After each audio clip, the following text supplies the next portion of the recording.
नमस्कार मित्रों, आप सभी का आपके अपने चैनल एस्ट्रो फ्रेंड अंशु में स्वागत है। मैं Anshu Gupta, astrologer and vastu expert, आज आपसे गणमूल के विषय में बात करूंगी। गणमूल यानी कि जिन जातकों का और बच्चों का गणमूल मूलों में जन्म होता है वे गणमूल कहलाते हैं। अब गणमूल कौन से होते हैं? गणमूल होते हैं अश्लेषा, ज्येष्ठा, रेवती, अश्विनी, मगा, मूल। ये 6 नक्षत्र गणमूल के होते हैं। आप जानते ही हैं नक्षत्र 27 होते हैं। अब ये 27 नक्षत्र कौन थे आप जानते हैं? ये 27 नक्षत्र राजा दक्ष की 27 पुत्रियां थीं। राजा दक्ष की 27 पुत्रियों का विवाह शिव जी के कहने पर चंद्रदेव ने उनके साथ विवाह किया और फिर शिव जी के आदेश से वे रोज एक नक्षत्र यानी कि अपनी एक पत्नी के साथ रोज रहते थे। तभी रोज महीने में एक दिन एक नक्षत्र का होता है। ऐसे 27 दिन होते हैं। 27 दिन बाद फिर से वही नक्षत्र रिपीट होता है। तो 27 नक्षत्र राजा दक्ष की पुत्रियां और चंद्रदेव की पत्नियां थीं। हमारे 9 ग्रह हैं। 9 ग्रह में एक ग्रह के अंदर 3 नक्षत्र आते हैं। तो मित्रों, यह नक्षत्र गणमूल जिन जातकों का जन्म इन नक्षत्रों में होता है वह जातक अपने माता पिता, अपने बड़े भाई, छोटे भाई और अपने परिवारजनों पर शुभ और अशुभ फल छोड़ते हैं। कुछ नक्षत्रों के कुछ चरणों में जन्म से उनको अच्छे फल भी मिलते हैं। तो अब मैं आपको बताऊंगी कि इन नक्षत्रों से क्या फल मिलते हैं। यदि किसी जातक का अश्विनी नक्षत्र में जन्म है, एक नक्षत्र के 4 चरण होते हैं। यदि अश्विनी नक्षत्र के पहले चरण में जन्म है तो ऐसे जातक पिता के लिए कष्टकारी होते हैं, यानी कि उनके जन्म के बाद पिता को कष्ट होना शुरू हो जाता है। ऐसी स्थिति में पिता की जेब में एक फिटकड़ी का टुकड़ा रखवा देना चाहिए।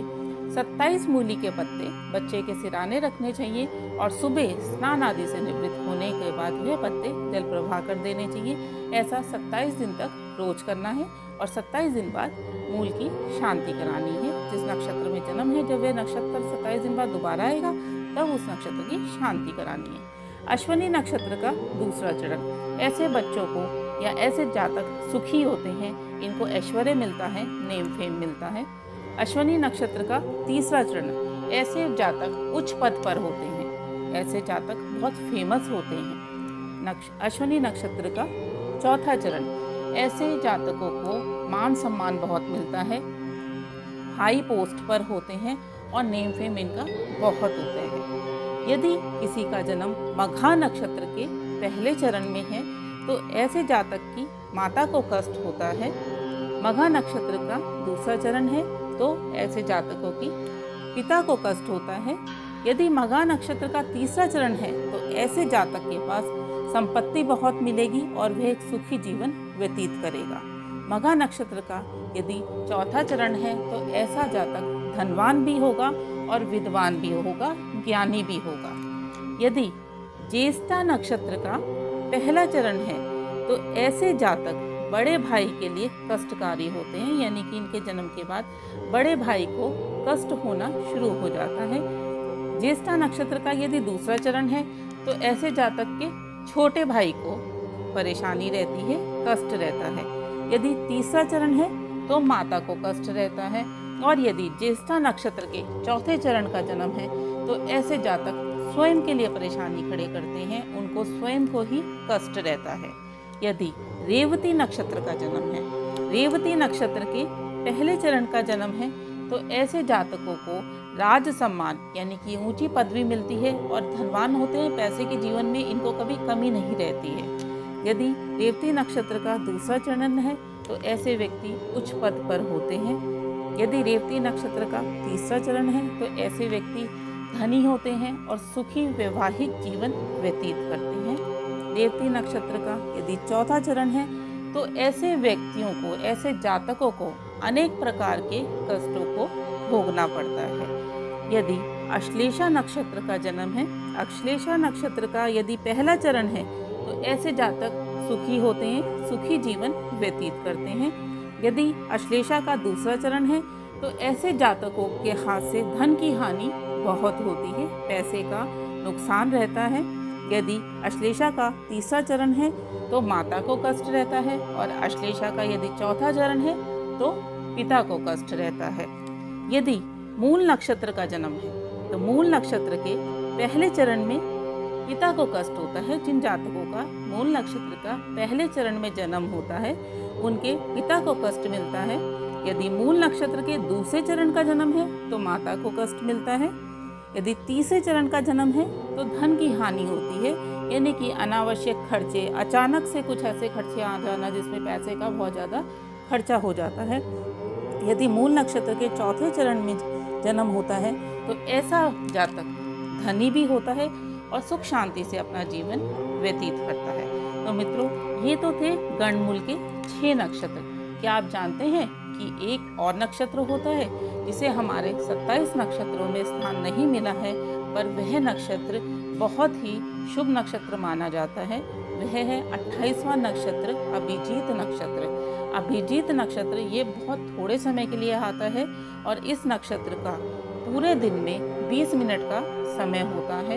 इस नक्षत्र के समय में जब भी आपने कोई शुभ काम करना हो, इस नक्षत्र के समय में यानी कि इस 20 मिनट के अंदर आप बिना मुहूर्त के कुछ भी शुभ कार्य कर सकते हैं। तो यह नक्षत्र बहुत ही इम्पॉर्टेंट नक्षत्र है। जब भी आपने कोई भी पूजा पाठ शुरू करनी है, कोई भी शुभ कार्य के लिए आपने घर से निकलना है, तो आप बेझिझक इस नक्षत्र के समय में निकल सकते हैं। और यह नक्षत्र रोज़ यानी कि सोमवार से रविवार तक 12:20 से 12:45 तक रहता है। जब भी आपने कोई शुभ कार्य करना है तो आप इस समय में कर सकते हैं। अब मित्रों, गणमूल तो का जन्म तो हो गया, अब आपने क्या करना है, उसमें क्या ध्यान रखेंगे। जब भी किसी भी बच्चे का गणमूल के समय में जन्म होता है और आपको पता चलता है तो तुरंत पिता के, माता के और परिवार के अन्य सदस्यों के पास एक फिटकरी का टुकड़ा रख दीजिए। दूसरा, उस बच्चे के सिराने 27 मूली के पत्ते रखिए और उसे अगले दिन जल प्रवाह कराइए। ऐसा 27 दिन तक करें। 27 दिन बाद मूल शांति ज़रूर कराएं। और यदि जिन जातकों को नहीं पता चल पाता है कि उनका गणमूल का जन्म है, जब उनको कोई परेशानी आती है, कोई कष्ट आता है और तब उन्हें पता चलता है कि उनका गणमूल का जन्म है और मूल शांति नहीं हुई है, तो जिस भी नक्षत्र का उनका जन्म है वो नक्षत्र महीने में एक बार ज़रूर आएगा। जब वो नक्षत्र आए उस दिन वह गणमूल की शांति कराएं। जितना उनका वजन है, वजन जितना तुलादान ज़रूर करें। ऐसा करने से मूल शांति हो जाएगी। यह मूल शांति एक विद्वान के हाथ से ही करें, यानी कि ऐसे कुछ ना करें, किसी ज्ञानी पंडित के द्वारा ही मूल शांति कराएं। उससे आपके सभी कष्ट दूर हो जाएंगे। तो मित्रों, यह थी जानकारी गणमूल के विषय में। वीडियो अच्छा लगे तो लाइक ज़रूर करें, शेयर करें। कोई भी जानकारी आप चाहते हैं तो कमेंट बॉक्स में कमेंट करें और चैनल को सब्सक्राइब करें, बेल आइकन प्रेस करें, ऑल पे क्लिक करें। जय माता दी।